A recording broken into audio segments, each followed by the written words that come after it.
Good morning, students.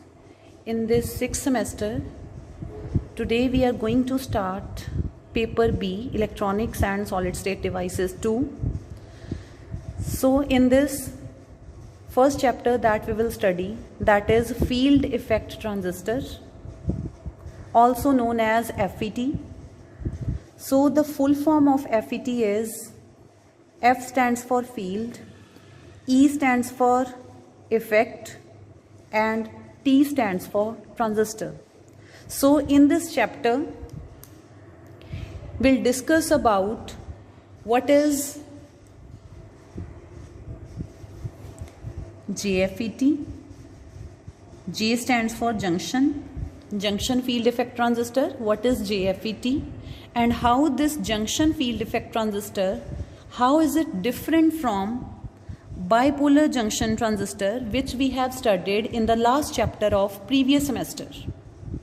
Then after discussing the comparison between FET and BJT, then we will discuss the structure and the working of FET. Then, as bipolar junction transistor has its characteristics, input characteristic curves, output characteristic curves, and current gain, voltage gain, in the same way this FET, it is also having its characteristics, and then we will discuss its parameters. And then from those characteristics we will draw drain and transconductance curve. And similarly, just as in case of BJT, bipolar junction transistor, it is used as an amplifier. In the same way, this field effect transistor, it is also used as an amplifier. And then in that article we will derive the expression for its voltage gain. And after discussing all this about field effect transistor, there is another type of field effect transistor which is known as MOSFET. Then we'll discuss the structure and working of MOSFET. So this is all about the things and the articles which we are going to study in this chapter number 1, that is field effect transistor. So first we will study that what these field effect transistors are all about. Just like bipolar junction transistors, as the name of bipolar junction transistor indicates, that BJTs are bipolar devices. Means in case of BJTs, both minority carriers as well as majority carriers takes part in the physical processes which are taking place inside the BJT. But in case of FET, unlike BJT, FETs are unipolar devices. Unipolar devices means in FETs only one type of charge carriers take part in the physical processes which are taking place inside the FET. So in case of FET, either there will be the movement of electrons, or you can say that the current, it will be either because of the flow of electrons or it will be because of the flow of holes. So as in case of BJT, BJTs are of either NPN or PNP. But in case of FET, because there is only one type of charge carriers taking part in the physical processes inside the FET, so they will be either N-channel FET or P-channel FET. So what these FETs are and why it is known as field effect? Because they are affected by the field. Which field? Electric field. In case of transistors, we basically deal with the output current. In case of BJTs, bipolar junction transistors, which we have studied in the last chapter of previous semester, in those transistors, the output current, it is controlled by the input current. That is why those BJTs are current controlled devices. But in case of FETs, the flow of output current, it is controlled by the electric field, and that is why its name is field effect transistors. So field effect transistors, these are basically unipolar devices or the transistors in which the current conduction, it is controlled by the electric field, or you can say that the flow of current is controlled by the electric field.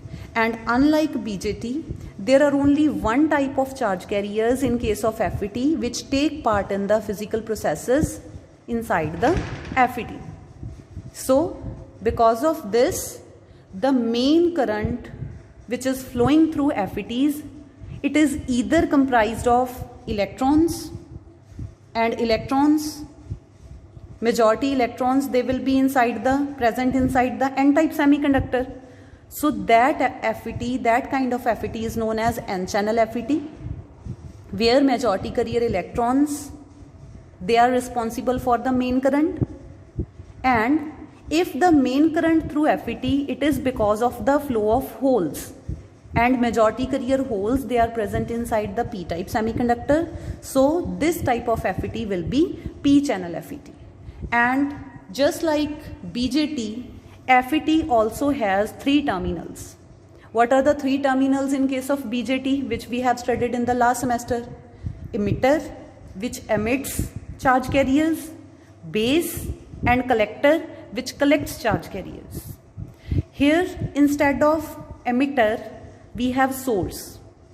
First terminal of FET, it is known as source, and the working of source, the purpose of source is same as that of the purpose of emitter.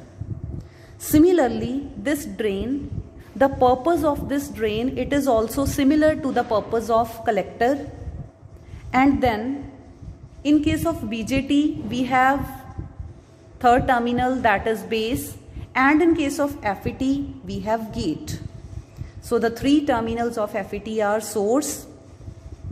Source is the terminal through which the charge carriers enter the bar, semiconductor bar. So the terminal through which charge carriers enters the semiconductor bar. If this semiconductor bar, it is of p-type, then the charge carriers which will enter through the source, they will be holes. And if this semiconductor bar, if it is of n-type, then the charge carriers entering through the source, they will be electrons. Similarly, drain is the terminal through which the charge carriers will drain out the bar, semiconductor bar. They will come out of the semiconductor bar. So the terminals through which the charge carriers drains out from the semiconductor bar, it is known as drain.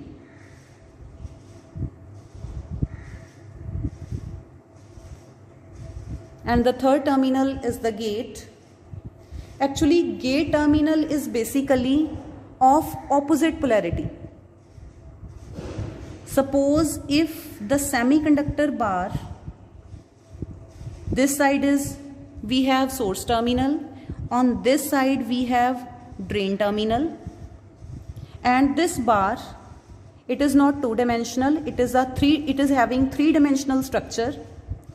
So on the upper side of the bar and on the lower side of the bar, if this bar, if it is of n-channel or n-type, then on the upper side of the bar, suppose this, and also on the lower side of the bar,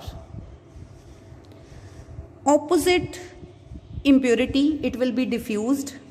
Opposite impurity will be p-type, and the terminal which we get from this opposite impurity, that is p-type impurity, that is known as gate. And this voltage across this gate source junction, it acts as input voltage. Voltage across this gate source junction, it acts as input voltage.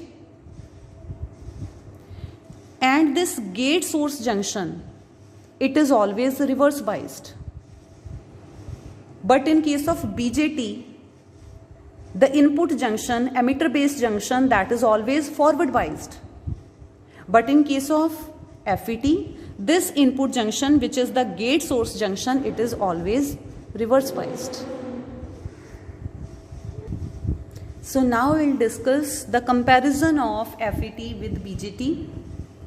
First, as we have discussed in case of BJT, stability factor, thermal runaway, what we have studied in thermal runaway, that BJTs, they are temperature sensitive. If you will increase the temperature, we have already studied this part in our previous semester, that if the temperature is increased, then because of that increase in temperature, leakage current, that is current due to minority carriers, that increases, which further changes the output current, collector current, and because of the increase in the collector current, the temperature of that transistor, it further increases up, which further increases the leakage current. So this whole process repeatedly, it causes thermal runaway. It means the BJTs, they are thermally unstable, or they are not stable to the temperature. But in case of FET, as there is no contribution from the minority carriers or leakage current, so FETs are more temperature stable than BJTs. They are more stable to high temperatures than BJTs. And the second thing is, the FETs, they are smaller in size, or you can say that compact in size as compared to BJTs. So that is why we can use these FETs in integrated circuits. And third thing is the comparison of their input impedance.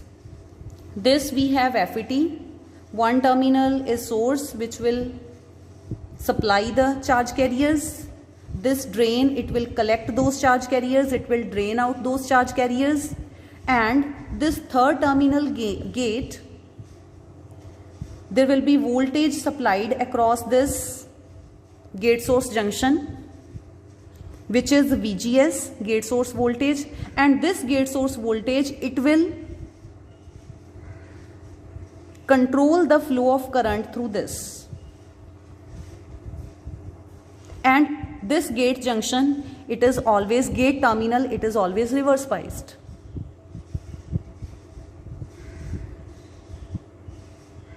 So if here we have P-type impurity, then we will supply negative voltage here. And if we have N-type impurity here, then we will apply positive voltage here.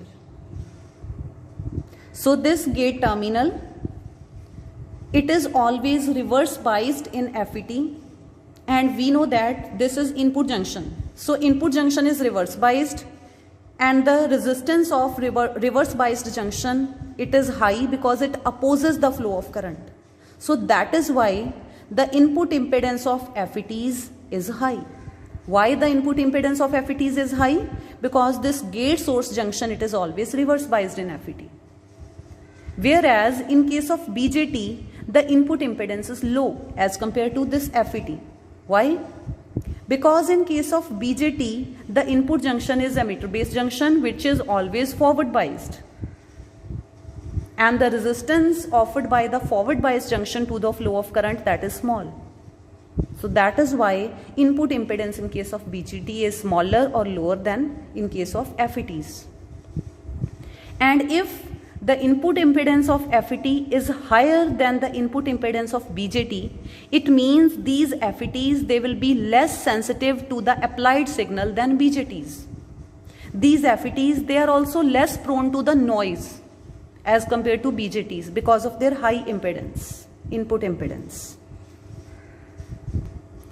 Next point is the similarity between the two, that both FET and BJT, they are 3-terminal devices, and the applications of FETs and BJTs, they are almost same. Both are used as an amplifier as in case of switching.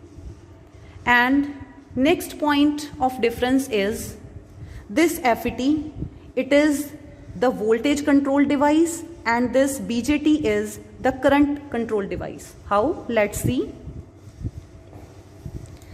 In case of this FET, this drain current ID, drain current, it is controlled with the help of, with the effect of electric field.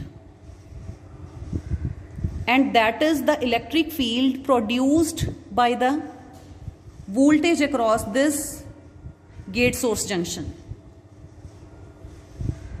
It means the magnitude of this drain current, which is the output current in case of FET, it depends upon this VGS. So output current depends for its value on the input voltage. Means this is controlled by the voltage. So that is why FET is the voltage controlled device. And we can write that this ID, it is a function of VGS. Whereas in case of this BJT, this is current control device, the collector current IC, which is the output current, we know that it is beta IB, beta times IB. Beta is the current gain, IB is the input current. So the output current, collector current in case of BJT, bipolar junction transistor, it depends for its value on the input current. So this input current, it controls the value of this output current. So that is why this BJT is the current control device and FET is voltage control device. So you can say this IC, it is a function of IB. Next point of comparison is FET is unipolar device and BJT is bipolar. Means in FET only one type of charge carriers take part in current conduction, but in BJT both type of charge carriers, they take part in current conduction, minority as well as majority. And 8th point is BJT, they are either NPN or PNP. FETs are either N channel FET or P channel FET because they are unipolar. And the applications, they are same, they are both used for amplification as well as switching purposes. So next we'll discuss FET tree. Field effect transistors, they are basically of two types: junction field effect transistor and insulated gate field effect transistor, or they are also known as metal oxide semiconductor field effect transistor. First we will study this JFET, then we will study this MOSFET later in this chapter. And this JFET, it is only the depletion type. This is depletion type only. And this depletion type only JFET, it is further divided into two types. It is either N channel FET or this will be P channel FET. This JFET, it is also known as, simply known as FET. And here this IGFET or this MOSFET, it is of two types: depletion type MOSFET and enhancement type MOSFET. Depletion type MOSFET or enhancement type MOSFET. And this depletion type MOSFET, it further divided into N channel MOSFET and P channel MOSFET. And similarly this enhancement type MOSFET, it is further divided into two types: N channel enhancement MOSFET, P channel enhancement MOSFET. So this is all about FET tree. Next is symbol for FET. Symbol for FET is, for both type of FETs, either it is N channel or it is P channel. This is same. This terminal is source terminal in both cases. This terminal is gate terminal in both cases, and this terminal is drain terminal in both cases. So as in case of NPN transistor, the arrow is outward. For N, if emitter is N-type, then arrow is outward. If emitter is P-type, in case of BJT, then the arrow is inward. Similarly, in case of N-channel FET, if this channel is channel between the source and the drain, if it is N-channel, then this gate terminal, it will be connected to this P-type impurity. And if this is gate is connected to P-type impurity, then the arrow will be inward. So in case of N-channel FET, the arrow of this gate is inward. And if the channel between the source and the drain, if it is P-type, if the semiconductor bar is P-type, then on both sides of that bar, opposite type of impurity will be N-type. So this gate terminal, it will be connected to that N-type opposite impurity. So in that case, this arrow will be outward. So in case of P-channel FET, this arrow is outward. So this is all about the introduction to FETs. So in the next lecture, we will discuss about the working or the operation of FET.